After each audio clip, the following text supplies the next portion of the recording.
blessing to me, my family, my life, and I appreciate it. Like I said, I always try to express my appreciation, to everybody. It's a lot of perspective, real empowerment, you better be respected. Lady Fresh on that motherfucking check-in. Luigi got her back, she stay protected. Just the fresh perspective, real empowerment, you better be respected.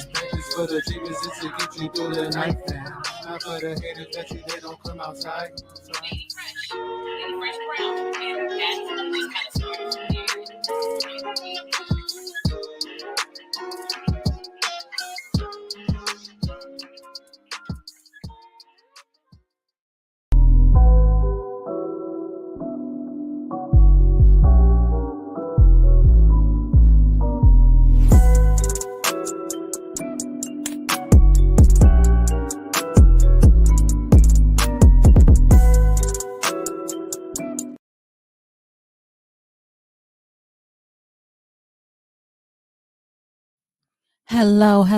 Hello, everybody. Thank you for tuning in to another episode of The Fresh Perspective. I am your host, the one and only Lady Fresh, and I have a very special episode for you guys tonight. So I want to thank you for tuning in on a Thursday night. That's right, y'all. We live on a Thursday night.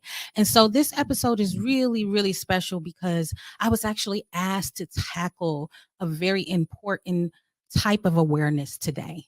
And that awareness is sexual assault awareness. Lady Fresh likes to do awarenesses every month. We just wrapped on a 3-part autism awareness series. And, I was done for the month, but it was asked of me to do this. And when I'm asked, I have to answer. So tonight, we're going to dive into this very, very important topic. We have a special guest in the building. She is a therapist. She's going to come and give her perspective on this topic and give her experience and talk to us a little bit about the benefits of seeking therapy if you've ever been in a situation where you have been sexually assaulted, if there's any type of sexual trauma, things like that. So you guys, I want you to welcome our guest. She's, patiently waiting for me in the back. She, was very willing to do this in such a short notice. And I'm just really, really, really grateful to her for doing that. I'm gonna go ahead and turn my camera on so I can see you guys. Hey, everybody, So I'm going to introduce our guest, Miss Juliet Wise. She is a licensed clinical social worker. I hope I'm saying that correct. If I'm not, I know she will correct me. So you guys, welcome her to The Fresh Perspective. Hi, Juliet. How are you? I'm good. How are you doing today? I'm doing wonderful. Thank you so much for being here. I really do appreciate you taking time out of your busy schedule to be here with us this evening. You're welcome. Thank you for having me. So when I reached out to you maybe about 72 hours ago, you answered the call. And I mean, anyone who knows me knows that when I do shows like this, I put a lot of time, research, and effort into making sure I know a little bit about what we're going to be discussing, even though I'm on the learning journey with everyone else. But, I want to take time and vet some professionals to come in. And when I reached out to you, you answered it the same day. And you were able to fit us into your busy schedule. So again, thank you so much for that. Thank you. Thank you. So let's dive right in. So we're talking about Sexual Assault Awareness Month. And while, of course, this is a very serious topic that can't be contained by just 1 month, I thought, to be able to do an episode like this is super important. And so with you having the background of a therapist in this field, can you tell us a little bit about what it is that you do and why you got into being a therapist in the area of sexual trauma? Okay. So as Lady Fresh said, my name is Juliet Wise. I'm a sex trauma and intimacy therapist. I have been in the field of social work for over 16 years. However, I have been in private practice for 5, full-time 3. And you asked, why did I choose to be a sex trauma and intimacy therapist? Well, I'm not just a therapist, I'm also a survivor. And when I experienced child sexual abuse for the first time, I was young and went to a number of therapists. In the space of going to therapists, I guess when I reflect back, I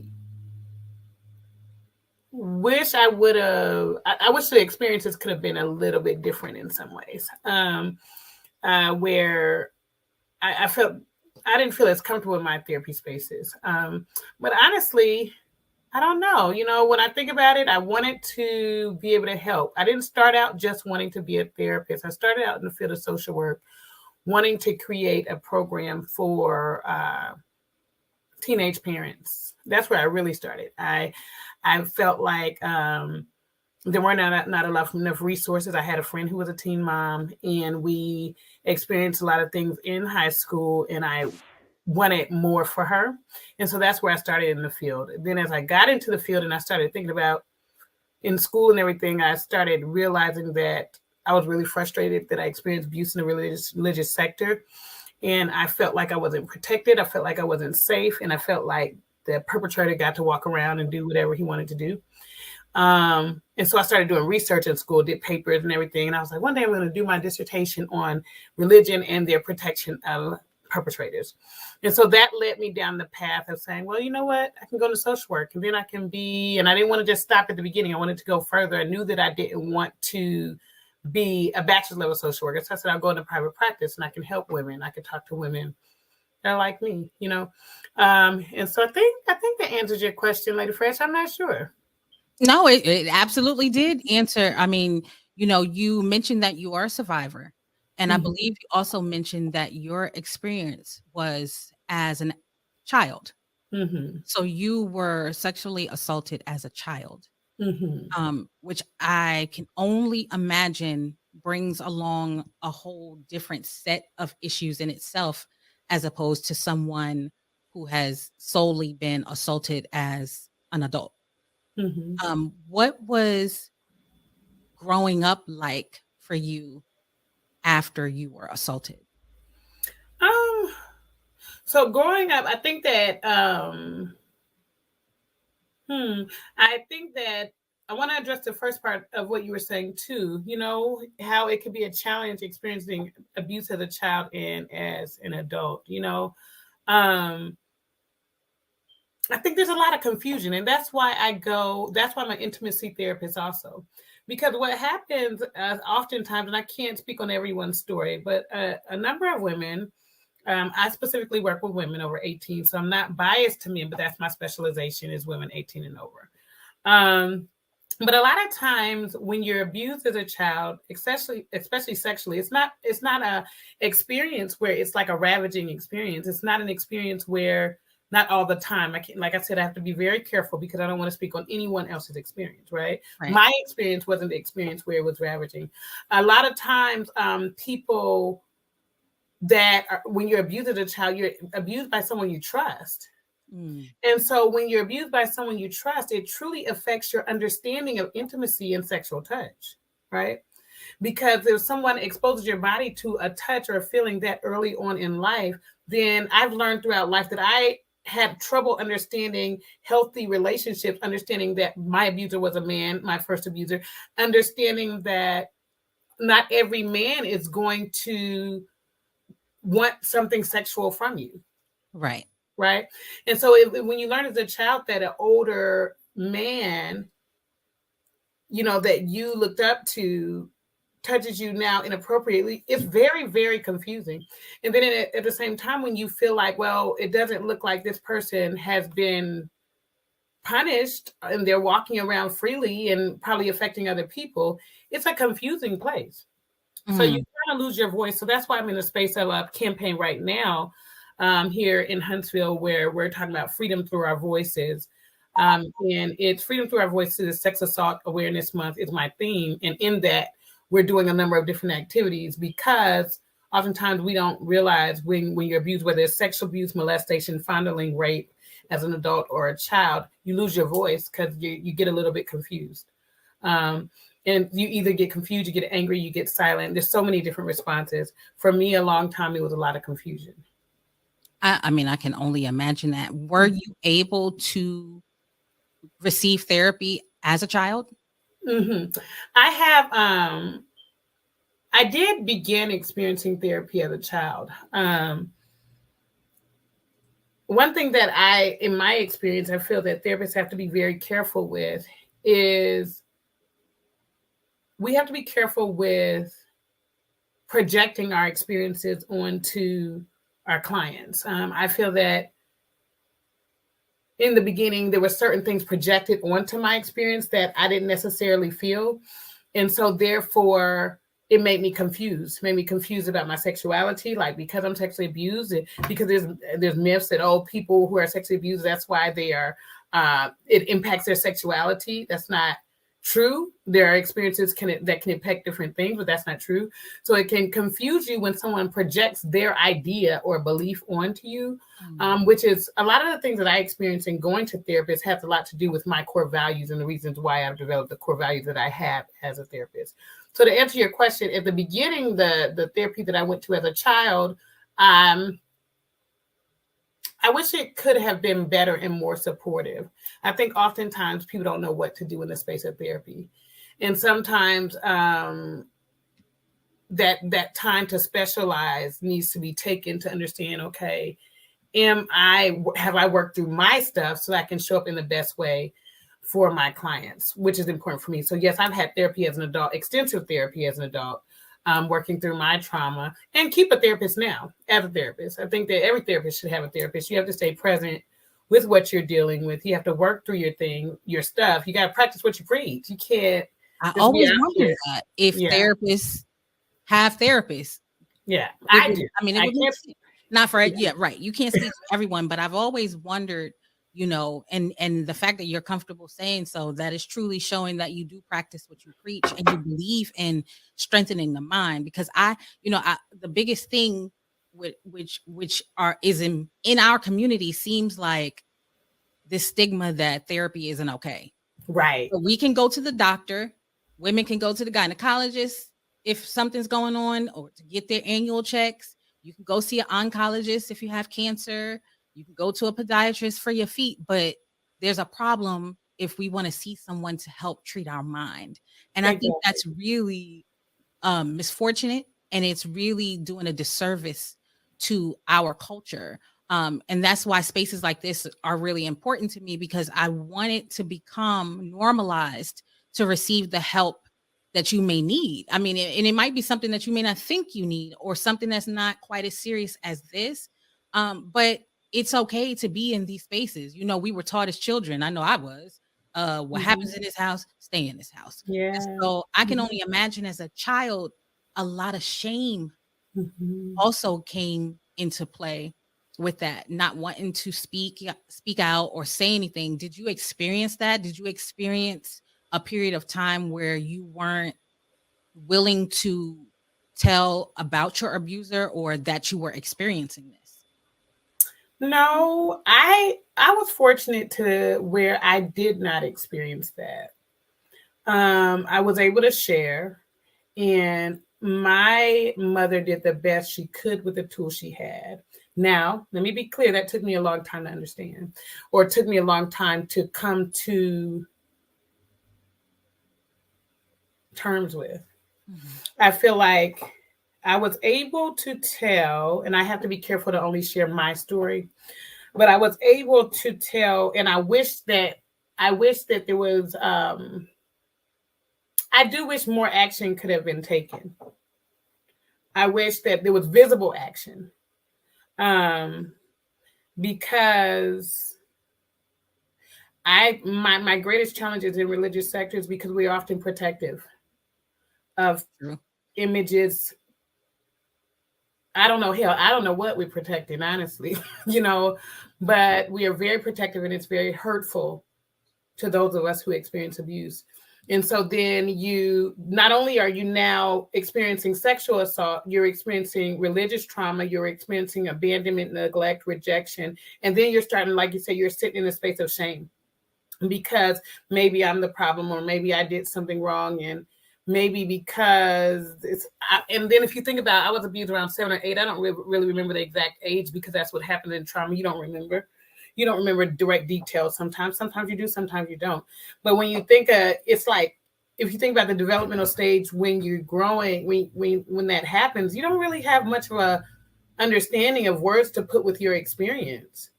And so you're kind of just having to go along with what the adults are doing, and you know something is fully wrong because the response you're getting, but then you're trying to figure out, well, why isn't he in jail?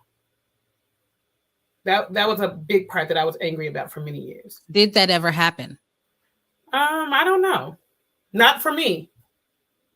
Were you Not for the abuse that was inflicted on me? Were you the only one to come forward? Do you know if anyone else experienced? I don't know. I don't. I do know, but I don't know if I feel fully comfortable. Oh, I totally I understand, because I only ask because it's typically not a one-time thing. Usually there is some type of a pattern, unbeknownst to you, of course, but it's usually some type of pattern. And sometimes it takes, one person to come out and say something for other people to feel comfortable, coming out to say, that it's, they've experienced it. I personally haven't had experience with sexual trauma, but I know so many women that have. I went to college in the AUC in Atlanta. Okay. And it was a lot going on back then. Yeah. You know what I mean? And so you would hear stories, and like I would hear girls tell their own stories. I don't think they even realized that they were victims. You know what I mean? That it didn't sound like the situation you're explaining was okay. And it's, like I said, it's a shame. And I have to commend you for what you're doing and creating a safe space for people to be able to address these issues. What have you seen as some of the biggest issues that a woman that has experienced this, that they have with intimacy? Since you specialize in the intimacy part, I can only imagine you start to have adult relationships. You want to have adult relationships, and you want it to be as normal as possible. But I can only imagine that intimacy is an issue. So what are some of the things that you address and that you see when dealing with that? There's so many different ranges, because we're talking about intimate relationships with our children, intimate relationships with parents, romantic relationships. Relationships are affected so much in the space of sexual assault. Because you develop a protective barrier, and so when you don't trust the experiences, because whatever form of sexual assault you've experienced, it becomes difficult to trust who you are, And so when we talk about intimate relationships, whether you, and I'm pausing because there's two different ends, you know what I mean? From sexual abuse to rape, there's very different experiences on different ends, And so you could be very angry. You could be, there's so many different, you could be angry, you could be overly attached, you could be over-sexualized. So when it comes up to intimacy, a lot of things that I work with is helping people to understand how your trauma is impacted by your intimacy, right? So specifically when we talk about touch, if your body is touched, whether it is fondled or whether you are molested or whether you're raped, it's touched in a way that did not include your consent. It can be a very difficult space when you are in relationship, right? Because either you could be very detached from that person, you could be overly attached to that person, but in each of those spaces, you can be very disconnected. Right? So you're present, but you're very disconnected from the experience. So oftentimes what I do is I work with women to understand, where is your place of intimacy being affected? What is concerning you most in the space of your intimate relationship? Is it being able to communicate? Is it being able to hear when someone is telling you they love you? Is it being able to trust that that's experienced? Because oftentimes when you experience sexual assault is sometimes aligned with domestic violence also. You know what I'm saying?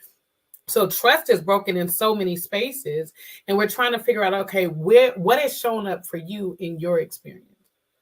So before we even get to intimacy, because some people can't even see intimacy, before we get to intimacy, we start talking about, okay, how are you dealing with talking about the assault you experienced? Are you able to remember? Oftentimes we don't remember because the body keeps score. So the mind doesn't remember, but the body remembers. So then if you're in an intimate relationship and they touch you physically, you might be hypervigilant. You might not want to get close to them. Or you could have been extremely sexually promiscuous earlier and you were able to have a good time. You thought it was fun and you were able to, you thought you were connecting. But then when you actually get into a relationship that is intimately connecting, you're realizing, wait, I have a strong level of detachment. And I don't even like sex the way I thought I did. Right. And so it can be many different levels of understanding that your mind doesn't have, but your body does. And sometimes it can take us to a different space of shock when we're actually attempting to get to another level of connection. And we're realizing, wait, I'm having a challenge here. Or when I'm having sex or I'm trying to connect with somebody, I'm not feeling good about it. Sometimes there's feelings of like, you care about this person you're with, but why do I feel shame afterwards? Or why am I afraid? Or why is my body kind of closing up? Why don't I want to be held? Why don't I want to be touched? Why don't I want to be connected with? Why is this kind of activity happening during the space of sex? But when I'm afterwards, I'm not wanting to be here. What is my relationship with my sexual experience, right? And so there's a number of different things based on each individual. And so what I do is help you to break down first, let's deal with the trauma. Because oftentimes if we don't understand the trauma, then we can't necessarily understand the problem with the intimacy. Because sometimes people want to come in there like, well, I just have this. I want to deal with this, and the other. Well, yes, we can deal with this, that, and the other. But as former therapists I am in, we're going to have to understand the root so that we can then work through the process of connecting and understanding the issues that are showing up. Wow. So it sounds like you got to tackle quite a few things before you can even get that far. I can only imagine some of those things are like looking at building trust in yourself and in other people, not even in a sexual manner, just in general. Exactly. Looking at self-esteem. I can only imagine all those things are affected. How you look at people, how you can trust people, how you can trust yourself. If relationships are healthy or not, you probably have a jagged sense of whether or not a relationship is healthy or not. How important is self-care? How much do you advocate self-care in therapy? Self-care is extremely important. I advocate self-care 100% all the time. Even when my clients come in, I do a form of therapy called EMDR, eye movement desensitization and reprocessing, and it does a lot of work within the body. And so what I really encourage my clients to do is do pre-care and post-care, take care of their bodies, take care of their minds, whether they're going for a walk, teaching them how to resource, how to meditate, do guided visualizations, and helping them to understand self-care goes beyond some of the things we typically understand as self-care, like getting nails done. Self-care is asking ourselves hard questions. Self-care is asking ourselves when we're participating in maladaptive behaviors that are going to continue keeping us in the space of toxicity. So having them to take care of their bodies in a way that allows me to be present, allows me to come down, because our bodies are often hypervigilant, so we're on edge. And so really helping them to learn what self-care is, how it shows up for them, whether it's sleep, eating, drinking water, exercising, going for a walk, getting grounded, whatever, breathing techniques, calming the body down. Self-care is everything. Therapy, coming to therapy is self-care. Because when you're coming in the space of therapy, you're choosing that I know this, especially when you're coming to my space, if you're coming, because I do women's issues and sex trauma and intimacy. But when you're coming into my space, you know that you're probably going to be dealing with some heavy things. But that's a space of self-care too, because what we're doing is, we're dealing with it and it's heavy, but we're taking it to another end. We're trying to get it to where you no longer it's no longer having to have so much power in your life. Wow, you said a lot there. Because I mean, and self-care is important overall, just Mm-hmm. to keep your sanity day to day. I know that's something that I've learned, especially adding like this show to my plate and Mm-hmm. wanting to deliver so many different things to other people, that I have to sometimes sit down with myself and say, okay, Mm-hmm. I need to make sure I address this, I address that for me, because Yeah. you can't pour into other people if you're not taking care of self. And that's something that I had to learn at 40 plus. Mm-hmm. You know what I Yeah. mean? Mm-hmm. Yeah. Well, So, I mean, that's honestly, Lady Fresh, that's a big thing that I've had to be careful about in the month of Sex Assault Awareness Month, because there's a lot of conversation that comes up that although I'm in the office and I'm providing therapy daily, when I'm in the space of advocacy and everything at the extent during the month of April, I have to be very careful to take care of myself. I have to also be very careful to remind myself when I'm triggered by experiences or conversation, because just because I'm here now and I'm a therapist, it doesn't mean I can't experience triggers, right? And so I have to remind myself that when I'm triggered, and this is also what I remind my clients, that I'm not there anymore. I don't have to be afraid, because that inner child will pop up and it'll become scared, right? And you don't know until you start being in the conversation and saying, wait a minute, you're okay, you're safe. And that's what I teach my clients too. So what I've had to do for myself, even during this month, is pause sometimes and say, okay, you're here to do a work, but you can't do a work unless you care for yourself first. And absolutely. so if that means putting boundaries around, if it means, like I said, I go to my therapist even more during the month as Sex Assault Awareness Month, because they come on you. You got to be able to get them back off so you can continue to show up and trust God that he has the women that I see. He has women, all of us that have experienced trauma, haven't experienced trauma, just experiencing challenges in our life. I have to remind myself that God is in control. This is not my battle to carry. But if I ever put it on myself and say, okay, you can do all of this, then it's, in my opinion, it's a little bit of blasphemy to God. And so that's my self-care. My self-care is being able to show up in moments and then trusting that God's going to take the rest. And in mentioning God, I wanted to ask you about spirituality and faith. Mm-hmm. Do you feel that, and you can speak for yourself, you don't necessarily have to try to speak for everyone, but I always ask people when I do a lot of these awareness topics, how important spirituality or faith play into healing from traumatic experiences. Was that something very important to you? I mean, I know that unfortunately your experience came from someone in this, in the spiritual field.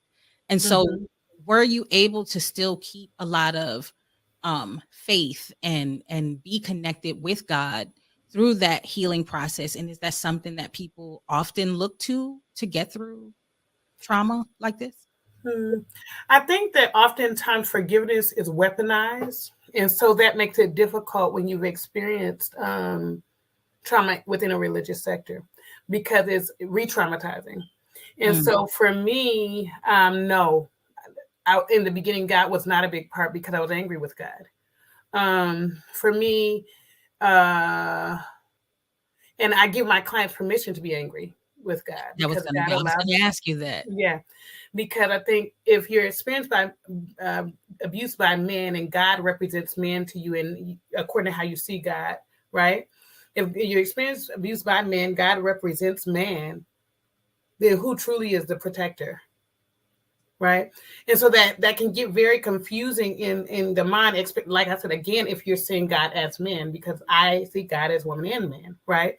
But if that is how you're perceiving it, it can really get convoluted in the space of, so I am to trust God. Now, as I've gone through my process, and God knows I still struggle at times, but I've gotten a lot closer to God in understanding the world. But I don't push a lot of religion in my space. I just let people show up in what their belief is, and we work in that space. And so, especially religion, I don't push religion at all. But if my client is in the space that's their belief system, whether it's a higher power, wherever they are, I don't box my space of therapy into any particular religious sector. Gotcha. But for me, I think that my journey in my relationship with God now has come to a place where I'm not as angry all the time. But I think that I don't know that I'm even angry at God anymore. I do understand God's love now. I still do get confused sometimes with why we have this world with sin and why people are impacted by the things that they are and why things are allowed. But I don't experience it in the same way that I did before.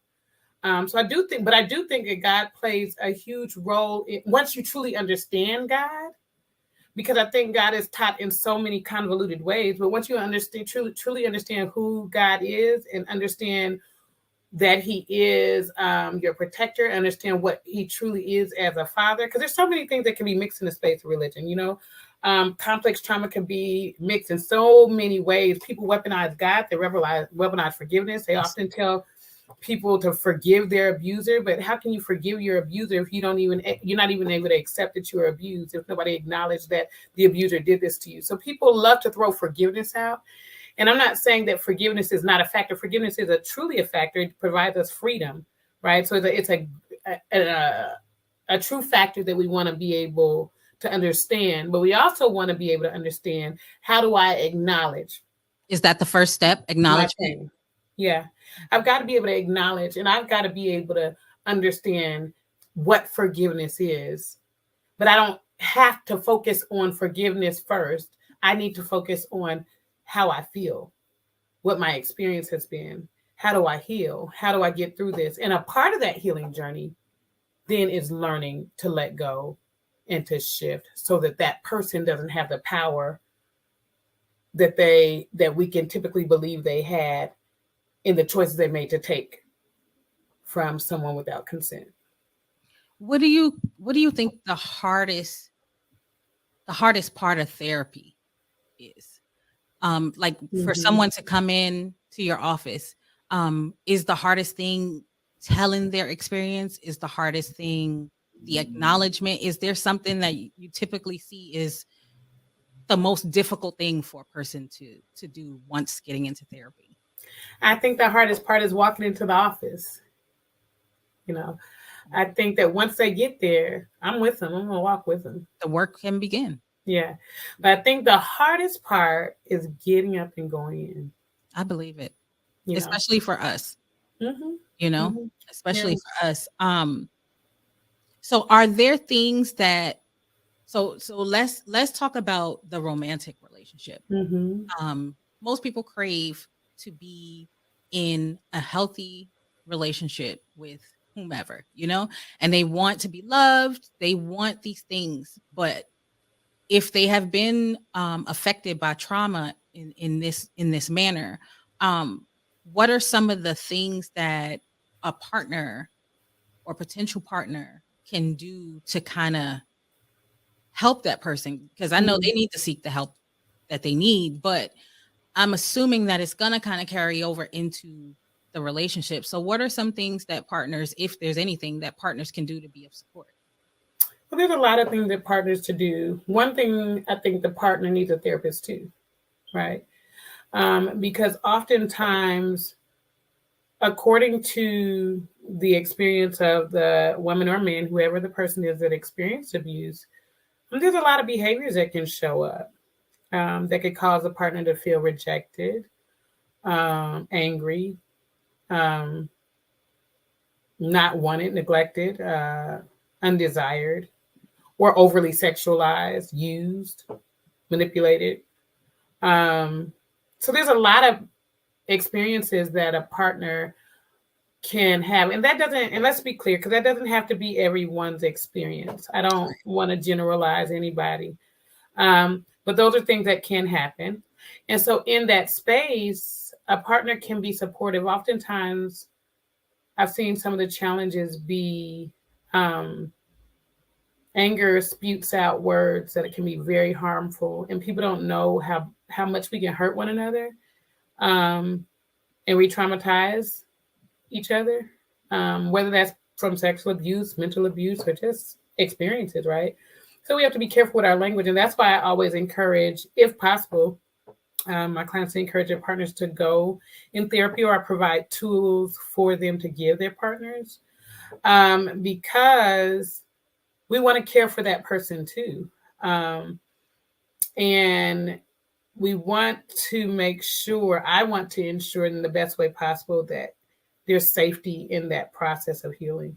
And so that's really, so when you ask, what can a partner do? Take care of themselves, because we don't want to have trauma bonds and codependent relationships, right? And so it's important to be able to have support for themselves in order that they can show up in a healthy way for their partner and recognize that I don't have the tools to heal them, right? I can show up and I can be supportive and I can love them in the best way that I can. And we can talk about what language hurts one another, and so that we do the best that we can not to hurt each other, right? But I also need support too. I need a trusting space too, whether that's therapy, a close friend. Yeah. Yeah, I think that's big, is the part about the language, because I think a lot of times that part kind of gets dismissed, that people don't realize that certain language, certain words, certain, ways they can really affect someone. Oh yeah, especially in the space of intimacy, right? So a lot of people, one of the symptoms that we deal with is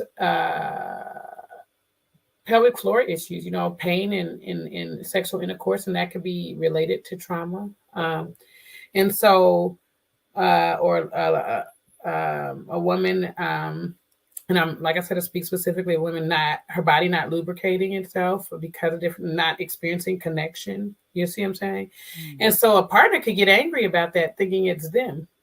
Oh, you're not sexually attracted to me. And that could turn into a whole space that has nothing to do with them, right? And so we can get angry in those spaces, or a woman could shut down because language being used or behaviors, or it's a reminder of her trauma.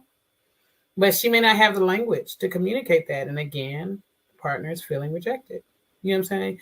And so when we're rejected, we often respond out of our pain. And so we can respond with really hurtful ways.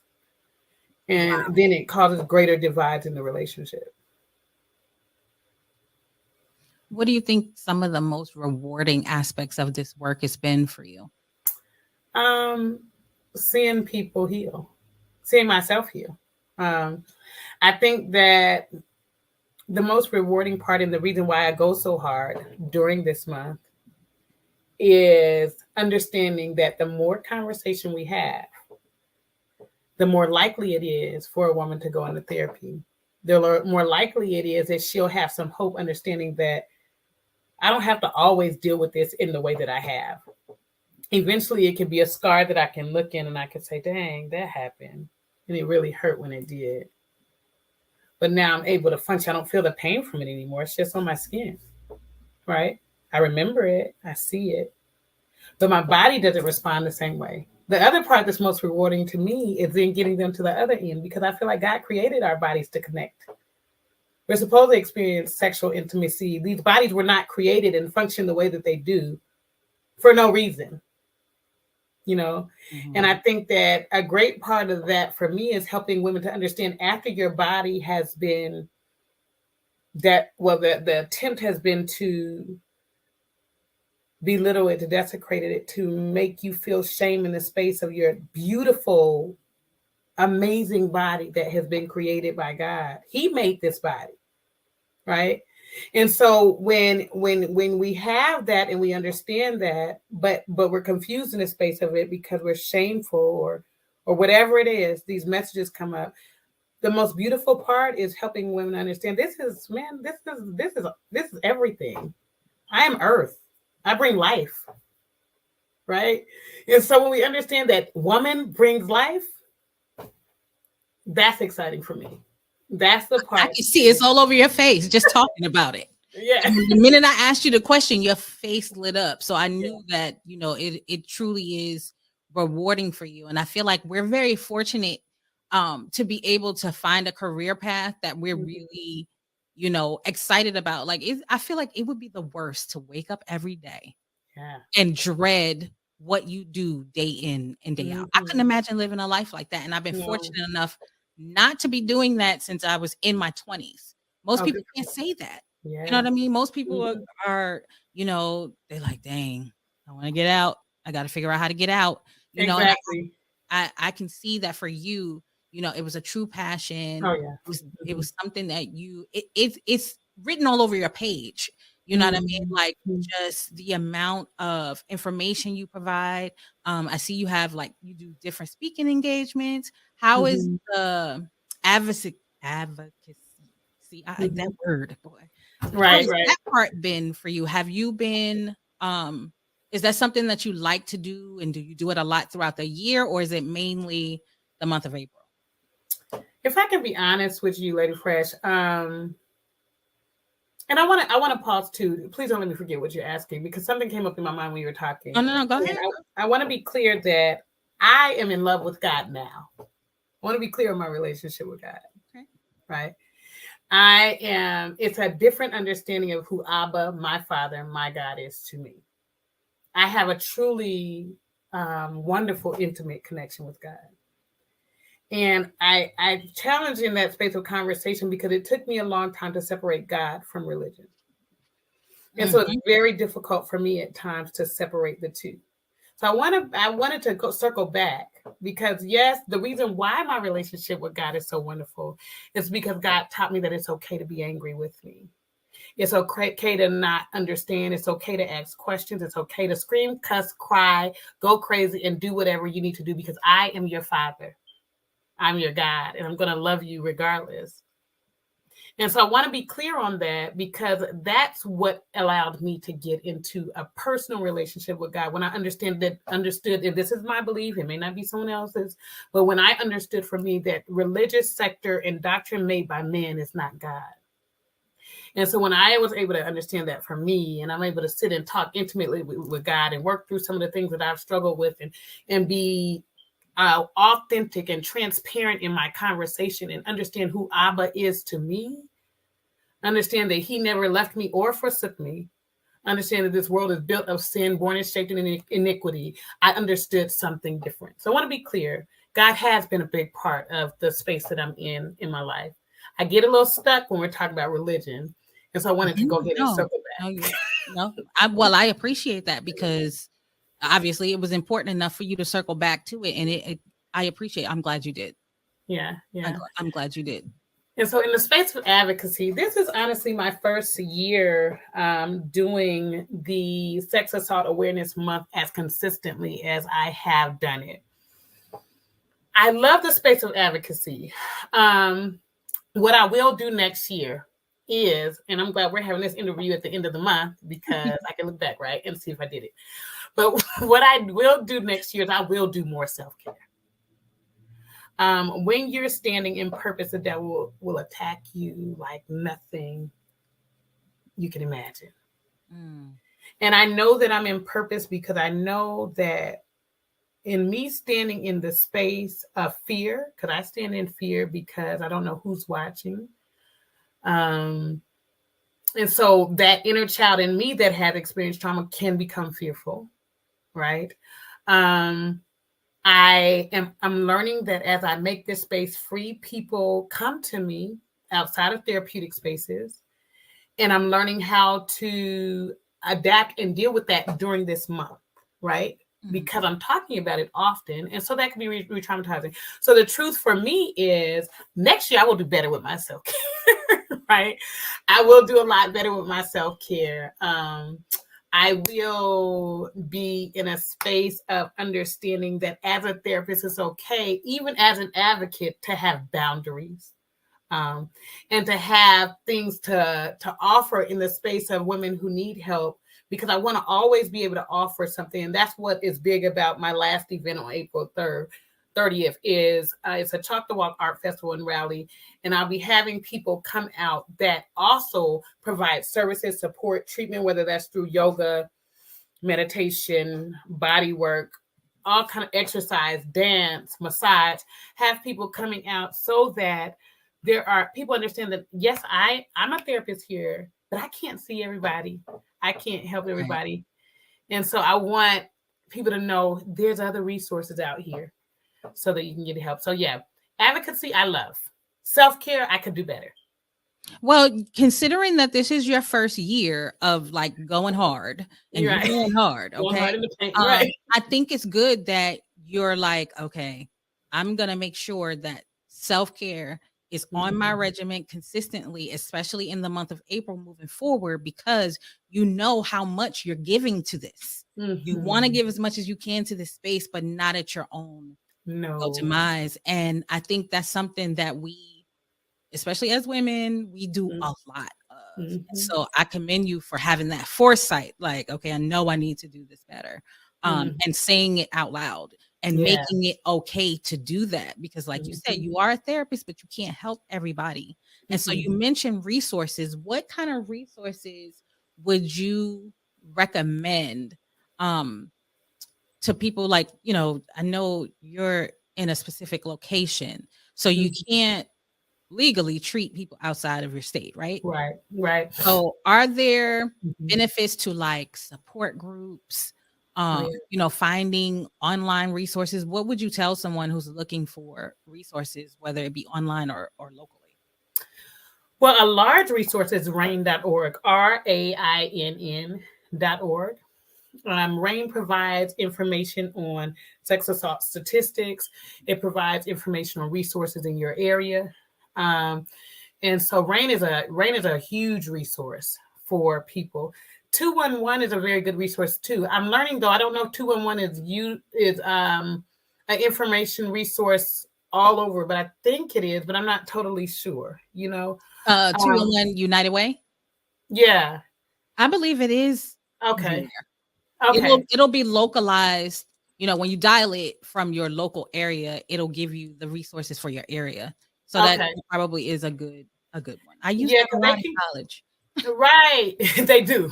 And then they give you a lot of information about crisis centers because you want to know what your 24/7 crisis centers are. You want to know what resources are available in your area. I will also be posting more resources on my page as the month ends, just being able to post general resources. But a big one that comes right off of my mind is RAINN. EMDR therapy is amazing for trauma. Absolutely amazing. That's E, M as in man, D as in dog, R as in reclaiming my time, right? EMDR. And so EMDR is an amazing form of therapist. If you can find you an EMDR therapist in your area, I believe that it is one of the best forms of trauma therapy. Because like I said, the body keeps score. We want to heal the body. We want to heal the mind too. Talk therapy is very effective also. But when we are able to work through the mind and the body, because the body is what's holding on to the memory.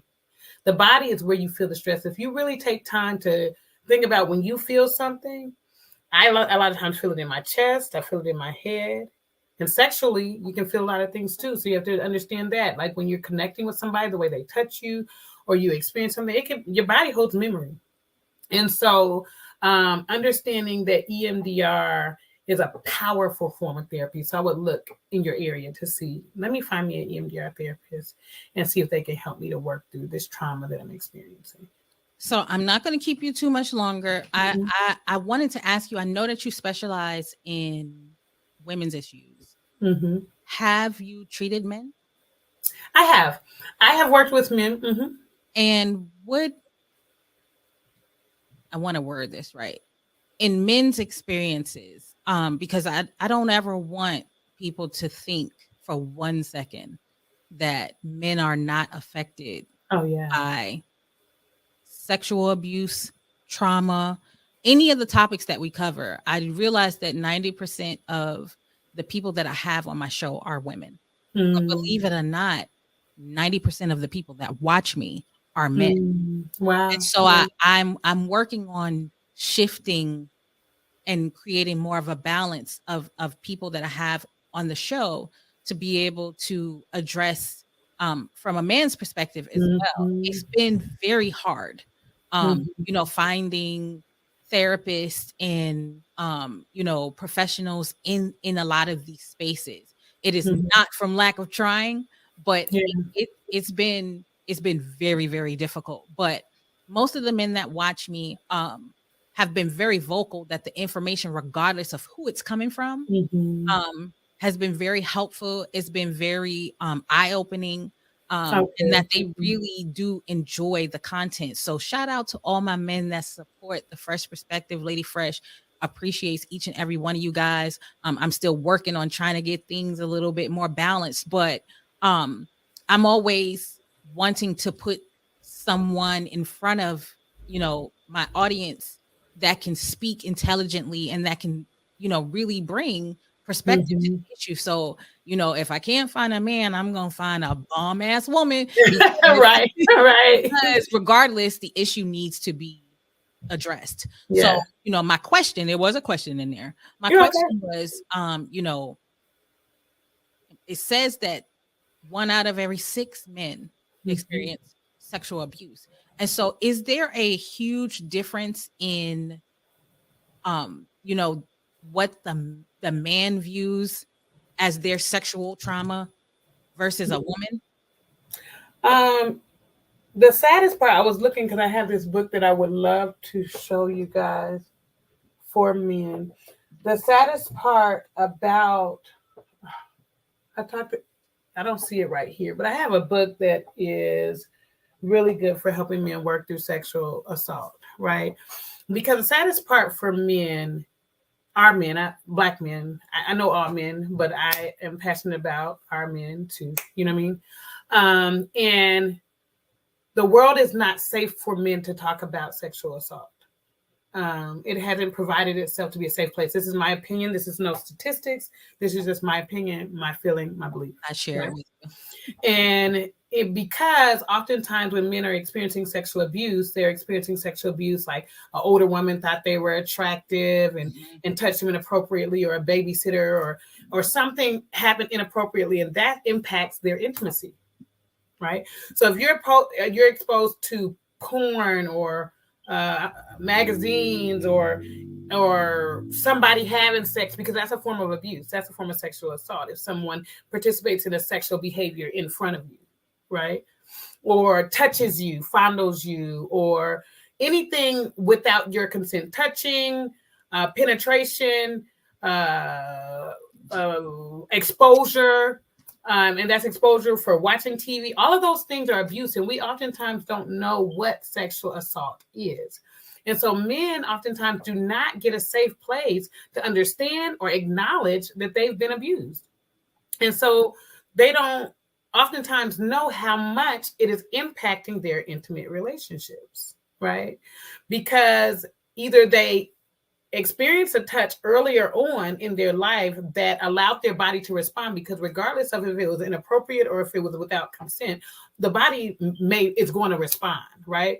And so oftentimes people try to say, well, a man can never be raped. Yes, a man can be raped, And so just because our body responds or I have an orgasm or a man has an orgasm as a result of my body being stimulated, it doesn't mean that I was not abused or raped. And that's where the brain gets confused.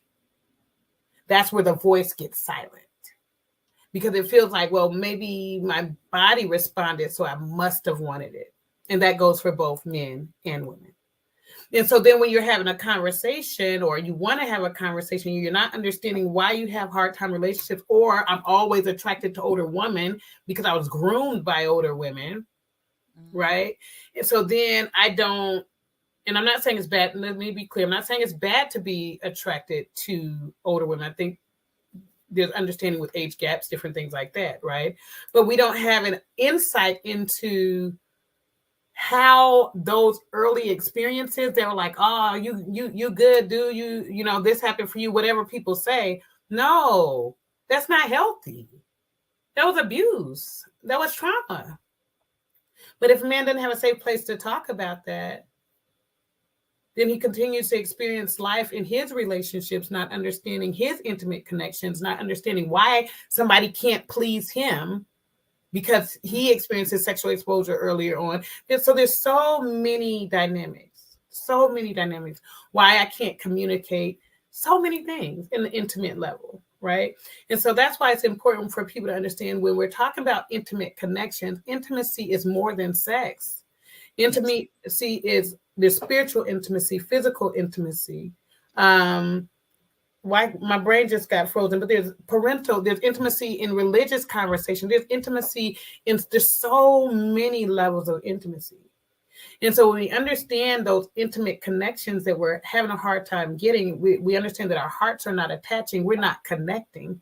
Oftentimes that's a form of trauma. If I'm not connecting to you, something has allowed me to detach and dissociate from the feeling of connection for some reason. And most of the times I'm protecting myself from something.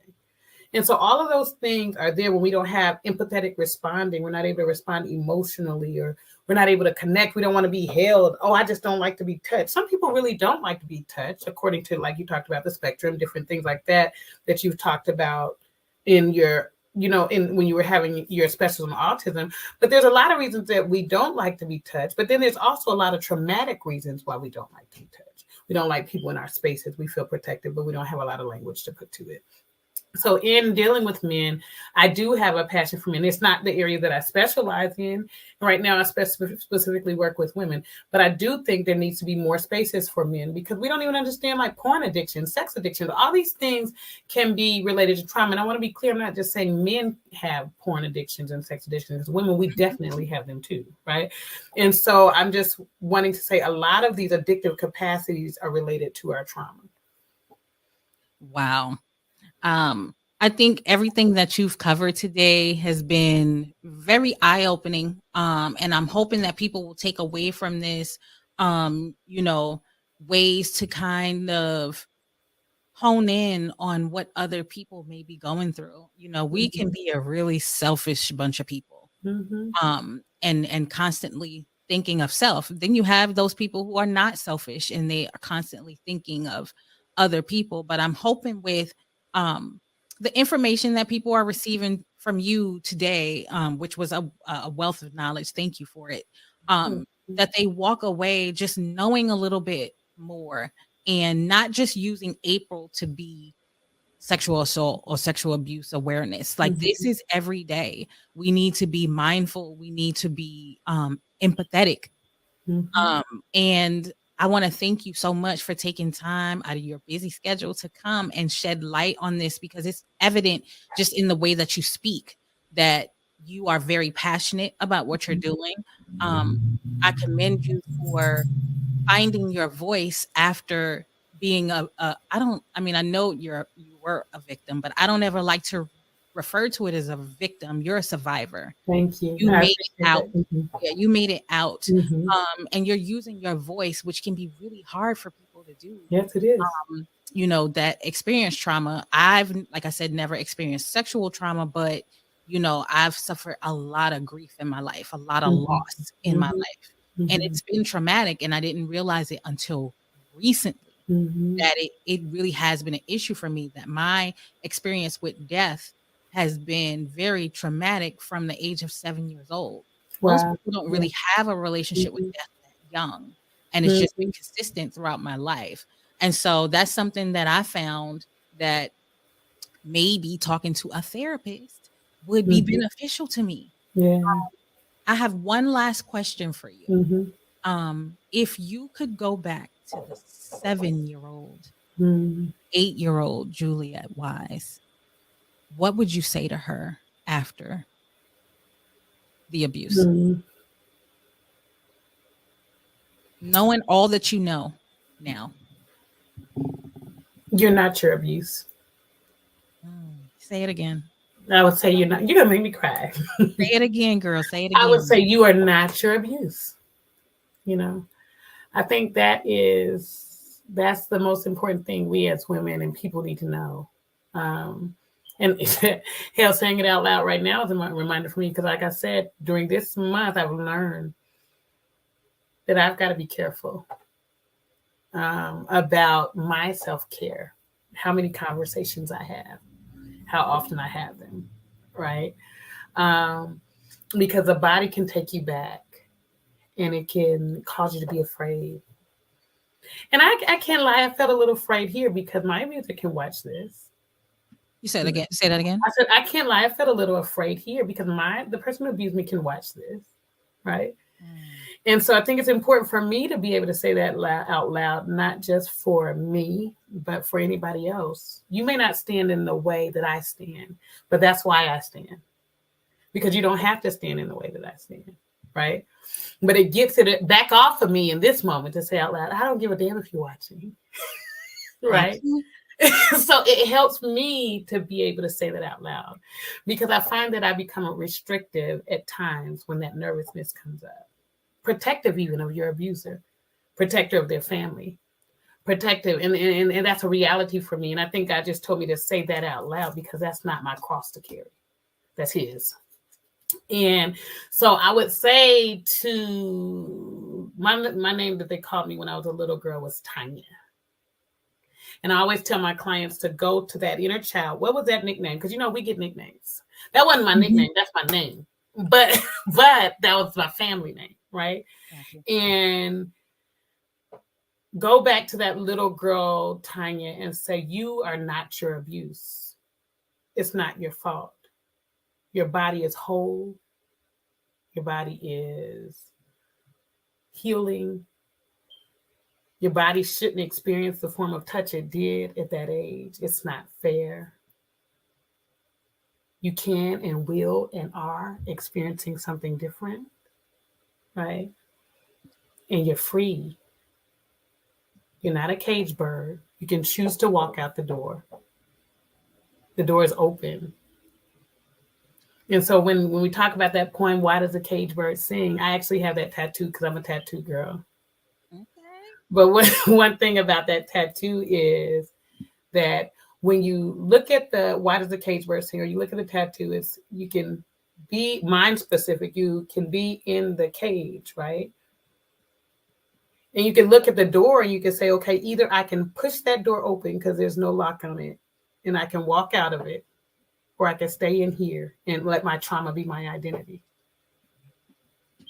But if I choose to heal, I can walk outside of this cage and I can look back and I can say, wow, each day I have the opportunity to go in that cage and close the door and shut down, or I can open it up and fly and let my wings spread, right? And so that's my message to my inner child is you're not your abuse. You're so much more. You're freedom. Girl, you're going to have me crying. Wait, no. That was absolutely beautiful, but you ain't about to have me crying. So, right. I don't know if you watched any of my other shows, but at the end of all this, especially at the end of something so deep, I like to clear the panel and play a game. Okay. It's not a long game. It's not a long game. It's called This or That. Okay. I'm going to say something to you, and you're going to pick one or the other word, okay? They're ridiculous things, so don't. Okay, I'm with it. You ready? Wine or beer? Wine. No beer. R&B. Beer today. Beer's more fun today. It depends on the day. Right. I hear you. There's nothing like a nice, like really cold beer. I don't need to come down today. Wine would take me down. I need beer is tequila. Wine. But what's that beer? You are funny. Okay, I like that though. All right. R&B or hip hop? R&B. Vacation home or fancy RV? I think I like the RV. I kind of like that too. You can kind of, if it's fancy enough, you go wherever you want. I can go on a road trip and I can have it wherever I want to be. I like the way you think, girl. Disney kid or Nickelodeon kid? Nickelodeon. Really? I like the games and the splatter back in the day. Oh, yes. Was Nickelodeon Double Dare? Yeah. Yes, girl. Okay, I'm with you. Yeah. Okay. Roller skate or ice skate? Ice skate. Movie night in or movie night out? Out. Movie night out. Sunrise or sunset? Oh, I like them both. Let me see. I like this. Yeah, sunset, because I don't usually make it to the sunrise. I get you. Yeah, I don't get to see the sunrise too much. Right. I might catch it if I've been up since the day before. Right. It would be beautiful if I could wake up, but that's not a reality for me. Netflix or Hulu? Hulu, I guess I can get to Oprah on Hulu through Xfinity. Yeah. Read a book or audiobook? Read a book. I like a book in my hand. I'm with you on that. All right. And the last one is countryside or city? Countryside, Sweet Home Alabama. That's right, girl. Juliet, I want to thank you so much for agreeing. Like, you just have no idea. This was a challenge for me. Mm-hmm. And I don't find myself feeling high levels of stress when it comes to the show very often. But I like the stress of not being able to help someone that reached out to me and said that they needed this made me say, you know what, I got to figure out how to make it work. And you have been instrumental in making this work. And so I want to thank you so much. I hope that you will come back to the show again. I will. Yeah. Don't be a stranger. You've been a wealth of knowledge.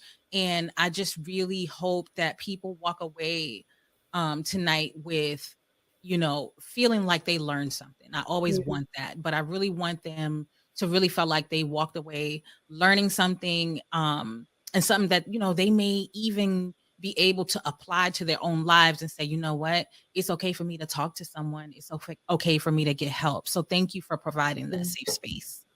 You're welcome. Thank you for having me here. Of course. And like I said, please don't be a stranger. I'm going to be in touch with you again really soon because like I said, I really enjoyed talking to you. We had a great conversation the other day when you agreed to do the show. You're an inspiration and, you know, getting to see you in person today and like soak up your energy and your light. I knew you were the right person for the show tonight. So I want to really thank you. Thank you. All right. Did you have anything else that you wanted to add before? Well, I just wanted to say to the young lady who asked you, you are brave for asking. And I'm glad that I was able to stand here because of your desire to understand more. And so keep having grace with yourself, patience, compassion. And you will get where you need to go as you just take one step at a time. But compassion, grace in your journey is all you need. And I'm just glad that you asked Lady Fresh to have me come here. And I hope you're able to watch and get whatever it is you need. Yes, I thank her as well. It was definitely a surprise. And I actually felt honored that someone felt and trusted in me enough to be able to be a comfortable space to receive this information, receive, you know, some insight. And so again, I thank you and I thank her for, you know, trusting me that much. It really was an honor, even though my stress level shot up high. Because I wanted to make sure that I could actually aid her. Like I didn't want to just do anything. I wanted it to be meaningful and I wanted it to be inclusive to other people as well. And so I had to figure it out. I had to figure it out in a spur of the moment. And I actually didn't get it all figured out until maybe 5 minutes before I hit the button. But it's okay because a lot of times I work better under those kind of circumstances. And so if she walks away from this feeling like I and yourself were able to deliver that, then that's one for the culture and one for the show. And, you know, I'll take it. And thank you for what you provide. Thank you for what you provide. Oh, thank you. I appreciate that. Sometimes I ask myself, you know, if it really does make a difference. But, you know, I've gotten a lot of feedback from so many different people, especially after a show airs, you know, saying that it does. And that, you know, I think her reaching out to me to do a show specifically was even more validation. Like, okay, they feel comfortable that I can do this and that they'll benefit from it. And so I take that very seriously and take it to heart. And so I'm super grateful and I'm really humbled. Yeah. Well, thank you. Thank you. And you make sure you come back because I know they're gonna be all in my DM. They're gonna be all. I'm telling you, I already know it. I probably got messages already. How can we reach her? I'm gonna go ahead and put her IG information up here, you guys. If you want to follow Miss Juliet, you can find her on Instagram. There's more information there about I know you have an event coming up this weekend, so you guys make sure you take a look and follow her, support her. Like, she's a voice for us, and it's really great information on the site. So make sure you guys follow Juliet on Instagram. So I'm gonna say goodnight to you. You are super busy. You're like the busiest person I ever met. And you still managed to do this show. So I'm not going to keep you any longer. I just want to say thank you again, and don't be a stranger. Thank you. Yeah, we'll get that. You're so welcome. All right, you guys, that is our show with Miss Juliet Wise. Man, I feel like I have learned a lot. I feel like, we were able to provide a safe space, and I'm hoping that, for the young lady that asked me to do the show, and I'm hoping that she can watch this and feel as though I was able to deliver and bring some awareness to it. I will definitely be talking about this topic again. This won't be the last time. And if you guys ever find yourself wanting to ask me to do a show, a particular topic, or cover anything, please don't hesitate. That's what the email is here for, thefreshperspective22@gmail.com. That is where you can reach out to me if you have show topics, show ideas. If there's something that struck a chord with you that you want me to revisit, please don't hesitate to reach out to me on IG. I will put my information across the bottom as well. And send me an email. I'm constantly checking it and making sure. I know there's a million Ask Fresh questions in there that I need to get to. I promise I will. But yes, utilize the email, utilize the IG, reach out to me if you have, some wants that you want for the show. Now, I have an announcement to make before I end the show. I kept telling you guys I was going to make it happen. And I was able to make it happen, y'all. I was able to make it happen. So on Sunday, April 30th at 5 p.m. Eastern, 4 p.m. Central, we are going to be having a 4th part to our autism awareness special. I know I said 3 and I was going to try to do 4, but we were able to pull it off. I am now going to bring you the first-hand perspective of autism. And we, covered the perspective from parents. We got the perspective from a psychotherapist, and we got the perspective from a creative arts therapist. And all of those, perspectives were needed and they were appreciated. But this is going to round everything out and put the icing on the cake. We're going to get a firsthand perspective, and Mackenzie's going to be here to talk about life as a late diagnosed female with autism. So make sure you tune in, set your clocks, turn on your notifications. If you're not already subscribed and got your notifications on, make sure you do so, because you don't want to miss this episode, you guys. It's really, really important that we are all in the building for this one, because I think that this is going to close out the month on a really, really good high for us. So again, I want to thank everybody for tuning in. Salute to all my mods. Salute to everyone that's in the chat. And, we're going to have more great, meaningful, topics to come for the month of May. So y'all look out for it, okay? Thank you for tuning in. Everybody have a great time. Yeah.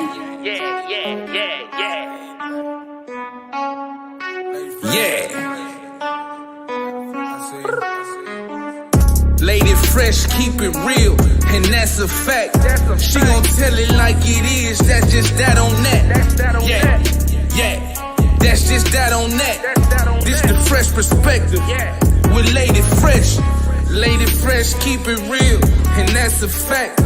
She gon' tell it like it is, that's just that on that. Yeah, that's just that on that. Tune every week. Rocking with ladies.